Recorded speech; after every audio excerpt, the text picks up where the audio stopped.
មានការប្រកួតចំនួន2គូមួយគូទៀតគឺបាទ Nagavel នៅខេត្តកំពង់ស្ពឺនោះគឺត្រូវបាទផ្សាយផ្ទាល់នៅលើទំព័រ Facebook បាទនេះគឺជាតារាងចំណាត់ថ្នាក់បាទប្រកាន់រីស្វ័យរៀងអង្គរ Tiger ភ្នំពេញ Crown បង្កេត Nagavel 1 2 3 4 5បាទសម្រាប់លេខ6គឺ MY កំពង់ဒေវ៉ាលេខ7បាទកងយុទ្ធពលខេមរៈភូមិន្ទលេខ8វិសាខាលេខ9គិរីវង្សលេខ10 Live និងលេខ11គឺ ISI និងកសានជ័យបាទនេះគឺជាអាកាសមួយក្របតែប៉ុណ្ណោះបាទនេះគឺជាទស្សនវិជ្ជាបាទពីខាងលើបាទហើយក៏ជាសមត្ថភាពដ៏មួយអ្នកដំបូងរបស់ក្រុមម្ចាស់ផ្ទះវិសាខាផងដែរនៅក្នុងការប្រកួតជាមួយនឹង ISI ដង្កោសែនជ័យមានដូចជាអ្នកចាំទីហ៊ុលកំហុយកាពីតែនក្រុមកាន់ម៉ូខ្សែកាពីចាហ្គោផាក់ជុងប៊ីនសិនកកដាលំពីសុតកែនច័ន្ទសុភ័ក្រអុកសុវណ្ណបាទអាលីសឺណាណាខ្វាមេអូប៉ុងនិងសិនសុវណ្ណអ្នកក្រាដែលមានគ្រូបង្វឹកគឺលោកជូតជេរ៉ាត់អាម៉េលីនបាទគឺជាគ្រូបង្វឹករបស់វិសាខាដ៏មានដំណងរបស់បាទក្រុមភ្ញៀវមានដូចជាអ្នកចាំទីបាទនាងផនិតបាទមានកាពីតែនក្រុមអនដាលសុនុស៊ូកេមានសេចច័ន្ទប្រសិទ្ធមានកែវសារ៉ាត់មានអ៊ុនសតិរិទ្ធមានឡុងដាវីតមានសុនស៊ីបាទសុនថាវីស៊ីវមានយ៉ាម៉ាត់មានសំអល់ទីណាមានរ៉ូទ្រីហ្គេជាមួយនឹងប្រូណូបាទគ្រូបង្វឹកគឺលោកទុំសារ៉ាយបាទដែលកាលពីរដូវកាលមុនបាទគឺលោកទុំសារ៉ាយខ្លួនឯងកាលពីប្រកួតទល់នឹងបង្កេតដែលធ្វើឲ្យបង្កេតរកបាន3ពិន្ទុHere we go ការប្រកួតចាប់ផ្ដើមបាល់លេងចេញពីក្រុមម្ចាស់ផ្ទះវិសាខាសម្លេងកញ្ចែបលើឡើងអនុញ្ញាតឲ្យទាត់បាល់ free kick ទាត់កោងមកហើយក្បាលនេះផាក់ជុំប៊ីនឡាកោរបស់បាទក្រុមភ្ញៀវ ISI បាទតវ៉ាថាបាល់នេះប៉ះដៃបានឬមិនបានឥឡូវកំពុងតែស្ដាប់បាទក្រុមការងារសិនឥឡូវយើងមើលរូបភាពយឺតសិនបាទអូយបាទត្រង់នេះប៉ះដៃបាទខ្ញុំសុំមកប្លង់ទៀតបាទប្លង់មិញសុំប្លង់មិញប្លង់នេះពីក្រោយបាទមើលពីនេះក៏ឃើញថាប៉ះដៃដែរមួយត្រង់នេះមួយទល់នឹងមួយបាទជាលោមួយអត់តកាត់ទេគៀសទៅស្ដាំវិញឬយ៉ាងណាបាទជាយាមទៅស្ដាំបាទទាញមួយសិនទីមួយទៀតកាត់ចូលទៅក្នុងប្រអប់តែបានដោយសារ៉ាត់កណ្ដាលបញ្ជូនឲ្យផាក់ជុងប៊ីនគៀសទាត់តែម្ដងរីណាទាត់តែម្ដងត្រង់នេះអីយ៉ាបាទលូកជើងមួយបាទស្កាត់បាល់ដោយសារ៉ាត់បាទមិនបញ្ហាទេបាទផនិតរៀងញាក់បន្តិចតែបាល់នេះមិនចំគោលដៅនោះទេ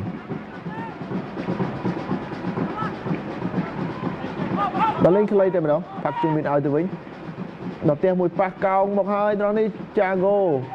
បាទមេក្រោយខ្នងតែអត់ផុតពីសារ៉ាត់ទេចាហ្គោបត់អូយត្រង់នេះបាទកាតហើយបាទ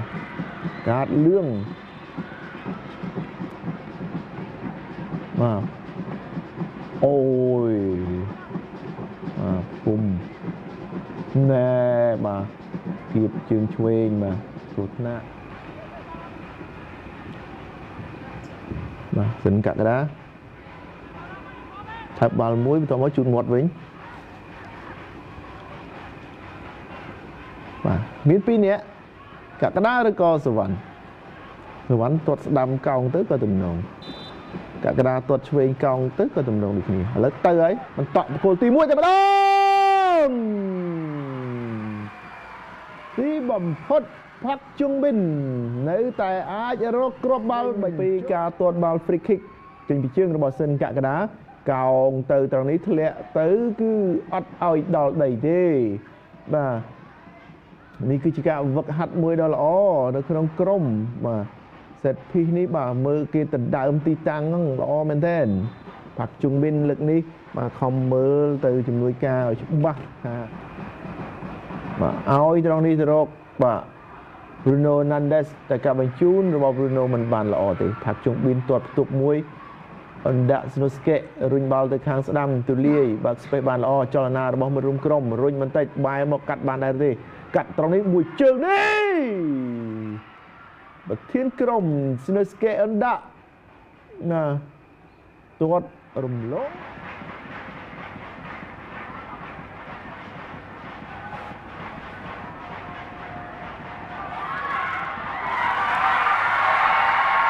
បាទក្របបាល់ទី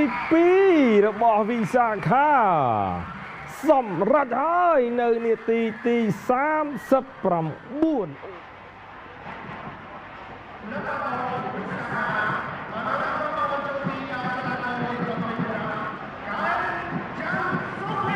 បាទនេះបាទក្របបាល់នេះគឺបានទៅលើកីឡាករបាទកែនច័ន្ទសុភ័ក្របាទដែលក្រោះមកខាងក្នុងបាទអត់ប៉ះកក្កដាទេបាទអូយបាទកក្កដារត់ទៅប្រឆោតបាទចាប់ដើមលេងបាទស៊ីចង្វាក់គ្នាមែនបាទថ្ងៃនេះបាទរបស់វិសាខាបាទការលេងនៅតំបន់បំរើនិងតំបន់បាទប្រយុទ្ធបាទគឺហាក់ដូចជាថ្ងៃនេះបាទមានភាពរស់រវើកបាទផាក់ជុងប៊ីនហ្វាំងចុះហ្វាំងឡើងផាក់ជុងប៊ីនកាត់មកក្នុងរុញបាល់ចេញឱកាសរបស់វិសាខាអូយទាត់មកជើងទៀតបាទកន្លែងនេះចាប់ជាប់ដោយអ្នកចាំទីបាទនាងកោសែនជ័យបាទគឹមហ៊ុយឲ្យមកកាន់ម៉ូបន្តមកខាងលើដាក់ដងខ្លួនពាំងយកបាល់វិញលូកមួយត្រង់នេះលេខបន្តបានទៅមុខទៀតហើយបាទឲ្យទៅខាងឆ្វេងផាក់ជុងប៊ីនទីទាត់រីយ៉ាណាផាក់ជុងប៊ីនរុលទៅឲ្យផាក់ជុងប៊ីនបាទទាត់ឆ្វេងត្រង់នេះបាទជះដោយអ្នកចាំទីបាទនាងផានិតបានបាល់ជ្រុងទៅវិសាខាបាទជុងប៊ីនឬក៏ពិសុទ្ធទេត្រង់នេះបាទពិសុទ្ធជាអ្នកទាត់បាទផានិតជាអ្នកសង្គ្រោះហើយការពិសាបដាមុនប៉ុន្តែសប្តាហ៍នេះបាទ Breno បាទកាន់តែគេហៅថាបាទជាសះស្បើយកាន់តែខ្លាំងនៅក្នុងការបង្ហាញខ្លួនវិញបាទវិសាខាលេងសេតភីតែម្ដងពី ISI ទៅកោសែនជ័យសុទ្ធស្ដាំកន្លែងនេះ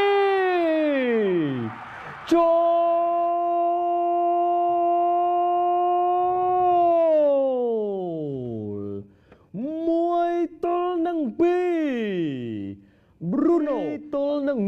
1នេះគឺជាការលេងសេតភីបានយ៉ាងល្អរបស់ ISI ដង្កោសែនជ័យបាទដែលចេញពីការប៉ះបាទបាល់ជ្រុងរហូតមកដល់បាទកាពីតែនក្រុមរុញមក Bruno សុទ្ធបញ្ចូលទីបានយ៉ាងល្អតែម្ដងអូហូយមួយជើងនេះហុលកំហ៊ុយมันអាចសង្គ្រោះបាល់បានឡើយស្របពេលដែលមានកងការពារពីររូបនៅមុខតែពី ISI ដង្កោសែនជ័យបាទ Bruno រុញបាល់បានសម្រេចបាទឆក់បាល់បានពី ISI ទៅទៀតហើយឱកាសរបស់ ISI នឹងការសែនជ័យទាញទាត់ស្ដាំកន្លែងនេះចាប់ជាប់ដោយហុលកំហ៊ុយបាទ Bruno បាទព្យាយាមនៅក្នុងការរកគ្រាប់ទី2របស់ខ្លួនប៉ុន្តែបាទហុលកំហ៊ុយបាទបដិសេធបាទសំណើរបស់ Bruno បាទបាល់ធ្លាក់មកចំជើងល្អមែនទែនបាទប៉ុន្តែ Bruno បាទកាច់បាទគេហៅថាកាច់មិនផុតបាទដៃរបស់កំហ៊ុយឥឡូវកាត់មកក្នុងឱកាសរបស់វិសាខាទុំមួយសិនបាទចុចមកខាងក្នុងបាទអត់ទាត់ភ្លាមទេទាត់ឆ្វេងមួយកន្លែងនេះបាទអូយឱកាសបាល់ល្អណាស់បាទប៉ុន្តែបែរជាបាទការសុទ្ធបាទរបស់បាទកំហែងបាទទុកបាល់ផ្លាត់ស្នៀតបញ្ជូនបាល់មិនចំគោលដៅបាទថ្ងៃនេះហាក់ដូចជាធ្វើមិនសូវជាបានល្អបាទប៉ុន្តែយ៉ាងណាក៏នៅតែជាបាទគេថាកីឡាករដ៏សំខាន់បាទរបស់វិសាខាបាទដែលយកត្រឡប់មកវិញឥឡូវនេះឱកាសរបស់ ISI នឹងកោសែនជ័យទុកបាល់ផ្លាត់ស្នៀតកាត់មកខាងក្រោយវិញសិនលើកជុំមកខាងក្នុងឬយ៉ាងណាអត់ទេបាទកាត់មកខាងក្នុងតែចូល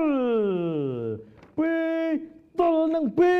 2 Emmanuel Chinoso រត់បាទឥឡូវបាល់នេះយ៉ាងម៉េចបាទឲ្យឬមិនឲ្យបាទមិន offside ទេបាទនេះបាទមិន offside ទេបាទអញ្ចឹងមិនឲ្យគ្រាប់បាល់នេះទេអូយបាទបាញ់មិញបាទខ្ញុំបាទឃើញបាទគ្រាប់បាល់នេះមិន offside បាទគិតថាលោកកញ្ញាកណ្ដាលឲ្យបាទលើលោកកញ្ញាកណ្ដាលអត់ឲ្យទេបាទ2ទល់នឹង1បាទលើកចូលមកខាងក្នុងអូហូយបាទខុសគោលដៅបាទប៉ុន្តែមិនអីទេបាទបាល់នៅតែជាប់ជើង ISI ជាបន្តបាទអូណាសូនូស៊ូកេបាទថែម5នាទីបាទនៅក្នុងការប្រកួតបាទវគ្គទី2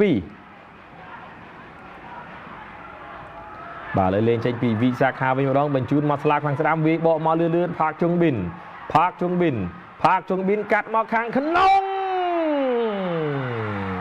ចូលអូស offside ដូចគ្នាបាទលោកអញ្ញាកណាខ្សែបន្ទាត់បាទលើកទង់ offside បាទជំហរបាទរបស់បាទកីឡាករបាទវិសាខាបាទគឺត្រូវបានបាទគេថាសម្រេចដោយលោកអញ្ញាកដាលបាទក្រុងទីលានហើយឥឡូវនេះឱកាសបាទជាបន្តបាទរបស់ ISI សមលទីណារុញមកខ្លីៗបាទជាប់មកវិញសិនសទឺនេះបាទកាត់មកក្នុងជាបន្តឱកាសរបស់ ISI ចូល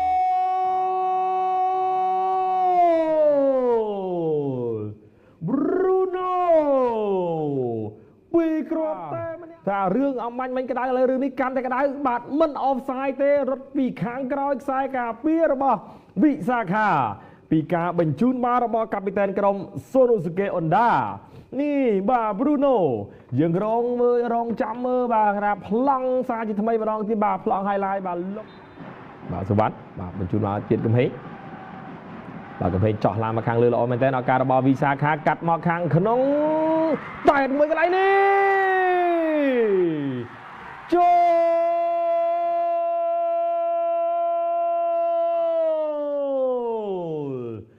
Benson អូឈី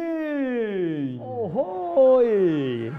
បាទកាន់តែក្តៅក៏គុកកាន់តែជួយចិត្តតែកន្លែងនេះបាទ Benson តែពីក្រោយសួនអ្នកក្រាអូយមកបន្លោះបាទផនិតក៏ចាក់សោចង្កេះជាប់បាទដូចរូបចម្លាក់មិនអាចសង្គ្រោះបាល់បានឡើយ Benson ផុតជើងជូនស្កាត់បាល់បានបាទលេងបន្តបាទអញ្ញាកណ្ដាលផ្លុំកញ្ចែបញ្ចប់ការប្រកួតជាផ្លូវការបាទវិសាខាស្ទើរតែរបូត3ពិន្ទុរបស់ខ្លួនទៅហើយតែកីឡាករ Benson Oching បាទគឺជាបាទ